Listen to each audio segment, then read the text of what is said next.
very cool morning to all of you. As you know, I am Sugananda from Tashe.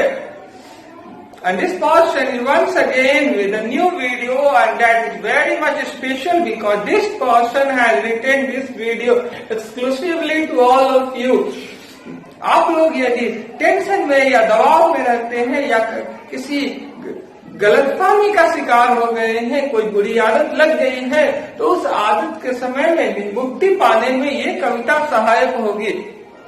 और समाज में बहुत तरह के गलत चीजें, भ्रामक स्थितियां पैदा हो जाती हैं, तो उनसे कैसे ओवरकम करे, ये भी एक बड़ा सा क्वेश्चन है आज के इस दौर में। क्योंकि आज के इस दौर में इंसान जितना गलत वस्तुओं से नहीं प्रभावित होता है, उतना गलत बातों से प्रभावित हो जाता है। तो चलिए, और खास तौर से आज के इस दौर में इंसान अपने आप का स्वयं ही सबसे बड़ा दुश्मन बन बैठा है। तो इस अर्थ के युग में, इस भौतिक युग में एक अच्छी सी कविता को हम लोग देखते हैं जो किसी और के द्वारा नहीं, स्वयं आपके अशोक सर के द्वारा लिखी गई है। तो चलिए कविता शुरू करते हैं। Dear Lord, let us dig a deep well, make smooth and marvel. When it's deep as you can do it, throw all your bad habits into it. Dear Lord, तब हंसिए। Let us dig a deep well. चलिए हम लोग खुदाई करते हैं या खोदते हैं एक गहरा कुआं, एक गहरा कुआं। चलिए हम लोग एक गहरा कुआं को खोदते हैं। मेक स्मूथ एंड मार्वल, और उसे उतना चिकना वो कर देते हैं, उतना स्मूथ कर देते हैं जितना मानो मार्बल यानी संगमरमर। आप देखते हो कितना चिकना होता है वो। When it's deep as you can do it, जब यह उतना डीप हो जाए, उतना गहरा हो जाए, जितना गहरा आप कर सकते, पूरा दमखम लगा करके, जितना ज्यादा से ज्यादा दमखम लगाकर, अब इससे गहरा हमसे नहीं हो सकता, उतना गहरा अगर आप डिगिंग कर देते हैं, उसके बाद throw all your bad habits into it, उस अपने सभी बुरी आदतों को उसमें डाल दीजिए, डाल दीजिए, डाल दीजिए, डाल दीजिए, डाल डाल डाल डाल डाल डाल दीजिए, सभी बुरी आदतों को उसमें डाल दीजिए। वाई? क्योंकि गहरी है तो बाहर नहीं आ पाएगी। अब बुरी आदतें कौन सी हो सकती है? स्मोकिंग करने की, टेलिंग अ लाई की, डिसऑनेस्टी की, स्टीलिंग की, और नेल ईटिंग करने की, या चीटिंग करने की। तो बहुत सारी बुरी हैबिट्स है, सभी बैड हैबिट्स को उसमें डाल दीजिए। Conceal in it all sorts of fears and weirdness that you feel. Put all your anxiety inside it, then sing around it and laugh. Conceal in it all sorts of fears. Conceal का देख लेते हैं हम लोग, यहां दिया गया है to hide something with care. सावधानी पूर्वक किसी को छिपा देना, ऐसा जगह छिपाना जहां से कोई देख न पाए, पता न लगा पाए। तो जैसे ditch was concealed by the carpet. Ditch यानी गड्ढा, गड्ढा जो है वो ढक दिया गया था, सावधानी पूर्वक छिपा दिया गया था दरी के द्वारा, ताकि कोई आए और अनजाने में उसमें जो जरूरी है, जिसका गिरना वो लोग चाहते हैं, प्लान बनाए, वही उसमें गिर जाए। अब थोड़ा सा हम लोग आगे चलते हैं, और वियर्डनेस का अर्थ भी यहाँ पे दिया गया है, एक्ट और quality of being very strange and difficult to explain. कोई कार्य या विशेषता जो अजीब हो और जिसको समझाना बेहद मुश्किल हो। हर इंसान में कुछ न कुछ वियर्डनेस होता ही है, अजीबोगरीबपन। तो उस गड्ढे में अपने सारे प्रकार के डर को डाल दीजिए, चाहे वो झूठ बोलने के कारण उत्पन्न डर हो, चोरी करने के कारण उत्पन्न डर हो, बेईमानी करने के कारण उत्पन्न डर हो, या किसी को धोखा देने के कारण उत्पन्न डर हो, या नकल करने के कारण उत्पन्न डर हो, जितने नाखून खाने की, स्मोकिंग करने की, शराब पीने की, गुटखा खाने की, किसी भी प्रकार की डर हो, उन सारे डरों को आप उसमें सावधानी पूर्वक ढक दीजिए ताकि कोई उस तक पहुंच न पाए। And weirdness that you feel, और जो अजीबोगरीबपन है, जो लगता है कि अब नहीं, ये ठीक नहीं है मेरे लिए, उसे डाल दीजिए। Put your anxiety inside it, अपने सारी anxiety the feeling of being very worried, जो बहुत ही ज्यादा चिंतित होने का भाव है, ठीक है, जैसे चिंताग्रस्तता, तो चिंताग्रस्तता जो है या फिक्र है, वो फिक्र को उसमें डाल दीजिए।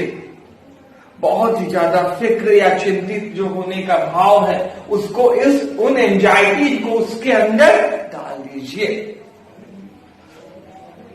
Then sing around it and laugh, उसके बाद उसके चारों ओर घूमिए और घूमते हुए गाने गाइए और घूमते हुए गाने गाते हुए लाफिंग करेंगे। पहले तो गाने गाएंगे, Let us dig a deep well, make a smooth and marble, when it's deep and you can do it, throw all your bad habits into it, cancellate all sorts of fear and weirdness that you feel, put anxiety inside it, then sing around it and laugh.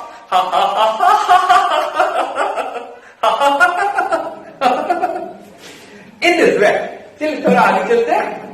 Share the matter with nobody else, never mention a hint of it when you have buried your phobia and mania, recall them never. Share the matter with nobody else, never mention a hint of it. Share the matter nobody else.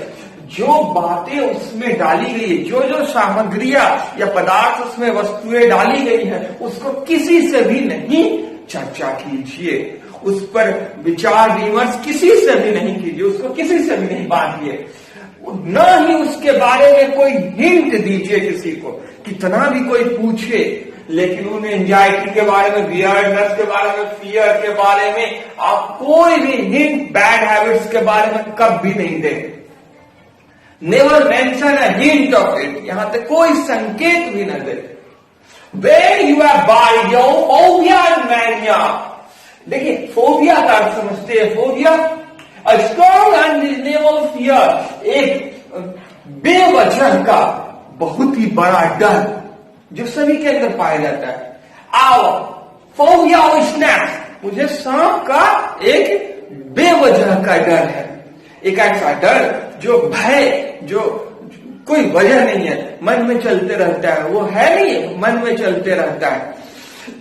तो इस प्रकार का डर, किसी को ऊंचाई पे जाने के बाद छत से नीचे देखने पे हम गिर रहे हैं, मर जाएंगे, गिर जाएंगे, बेवजह का डर होता है।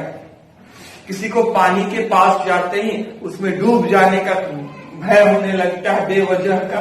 और mania, strong desire for something, किसी को करने की बहुत ही प्रबल इच्छा, ये आक्रामकता या उग्रता बहुत ही ज्यादा। जैसे एक लाल कपड़ा को देख करके सांड मैनियक हो जाता है, किसी किसी आदमी को देख करके आपको लगता है कि नहीं, हमको इसे मार देना चाहिए।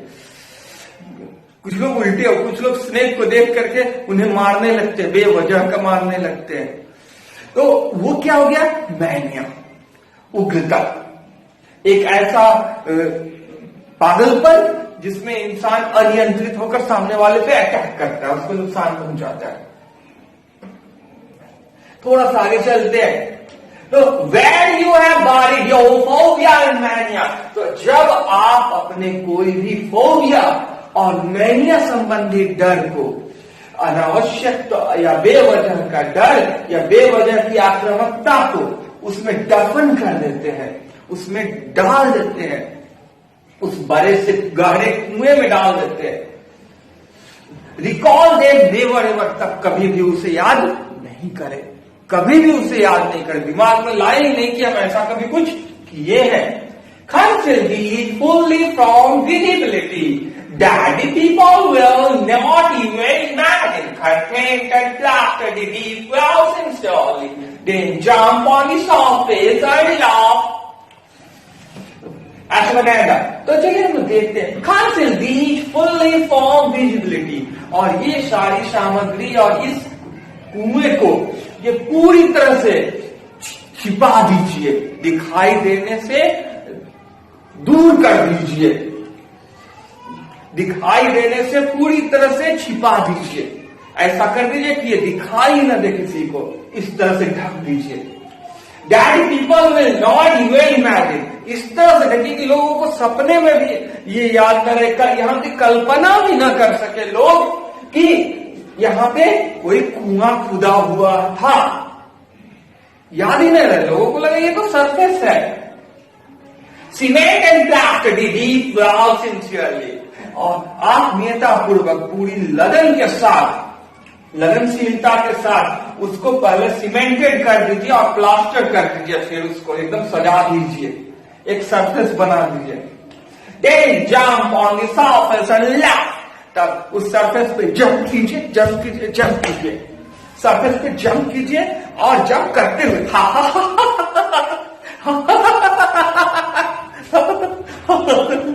वाह वाह वाह वाह वाह। तो सरफेस पे जंप करना है और लाफिंग करना है।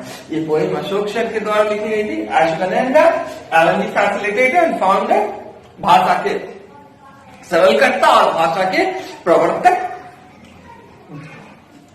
तो ग्लॉसरी से संबंधित कुछ ग्लॉसरी है जो आप देख चुके हैं। रिकॉल को भी हम लोग देख ही लेते हैं। टू रिमेम्बर, याद करना। I can't recall who have paid me in teaching, मैं याद नहीं कर सकता हूं जिन्होंने मुझे पढ़ाने में मदद किया है। एक स्टूडेंट के तौर पे बहुत सारे लोगों ने मदद किया, लेकिन एक टीचर के तौर पे अपनी राह खुद ही बनानी पड़ती है। तो चलिए, पोएम कैसे लगी आप हमें जरूर बताइएगा। अगर अच्छी लगी तो कमेंट, शेयर, लाइक और सब्सक्राइब करना कभी मत भूलिएगा। अंत में कहना चाहते हैं एक और बात, खमठोर ठेलता है जब नर पर्वत के जाते पांव उखड़, मानव जब जोर लगाता है पत्थर पानी बन जाता है। ये किसी से मिलती हुई दूसरी बात कही गई है। लहरों से डरकर नौका पार नहीं होती, कोशिश करने वालों की कभी हार नहीं होती। पंखों से क्या होता है मेरे दोस्त, हौसलों से उड़ान होती है। धन्यवाद।